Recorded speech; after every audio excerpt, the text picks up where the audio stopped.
Sir, Babasaheb जयंती निमित्त जे वाहतुकीची नेहमी कोंडी होत असते, आता तुम्ही डायव्हर्शन केलाय, कसं राहिले आणि किती तासांचं पाहिजे? 14 एप्रिलला महामानव डॉक्टर बाबासाहेब आंबेडकर जयंतीच्या सर्वांना मी शुभेच्छा देतो. आणि त्या दिवशी आपल्याकडे साधारणतः 51 मिरवणुका आहेत. त्यापैकी 31 मिरवणुका ह्या मुख्य हायवेने येत असतात. त्यानंतर नगिना मशीदपासून डॉक्टर बाबासाहेब आंबेडकर पुतळ्याकडे रेल्वे स्टेशनला जात असतात. त्याच्यामुळे त्या ठिकाणी नेट मॉडेलसारखा एरिया आहे थोडासा, त्यामुळं वाहतुकीची प्रचंड मोठ्या प्रमाणात कोंडी होती. कारण एवढ्या मोठ्या प्रमाणात लोक मिरवणुकीत सहभागी होतात, तशी मिरवणूक पाहायला पण येत असतात. त्याच्यामुळं 26 मार्चलाच मी तो प्रस्ताव माननीय पोलीस अधीक्षक कार्यालयाकडे पाठवण्यात आलेला होता. त्यानुसार माननीय पोलीस अधीक्षक यांनी आदेश काढण्यात आलेले.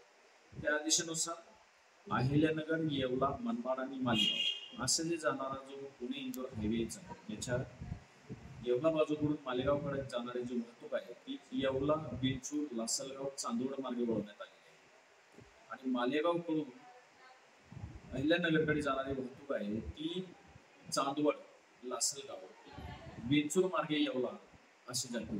जेवढी काही जड वाहतूक आहे ते याच मार्गाने जाईल. त्यासोबतच जे काही इमर्जन्सीचे त्यांचे स्वतःच्या कारने जात असतील अशा सर्व चारचाकी वाहनांनी या पर्यायी मार्गाचा अवलंब करायचा आहे, की जेणेकरून त्यांना विनाकारांचा मनस्ताप सहन करावा लागणार नाही.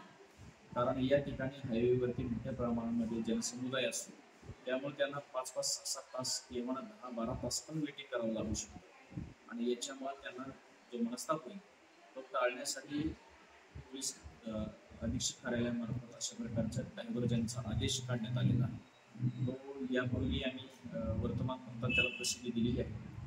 येवल्याच्या अधिकाऱ्यांना पण हे आदेश पाठवण्यात आलेले आहे, मालेगावच्या अधिकाऱ्यांना पण पाठवण्यात, प्रेसला त्यांना देण्याकरता विनंती करण्यात आलेली आहे. त्यामुळं हा जो आदेश आहे 14 एप्रिलला सकाळी 11 वाजल्यापासून हे डायव्हर्जन करण्यात येणार आहे आणि ते रात्री 12 वाजेपर्यंत असेल, जेणेकरून त्यानंतर जे येणारं ट्रॅफिक आहे त्यांना पोहोचण्याकरता वेळ आहे. परंतु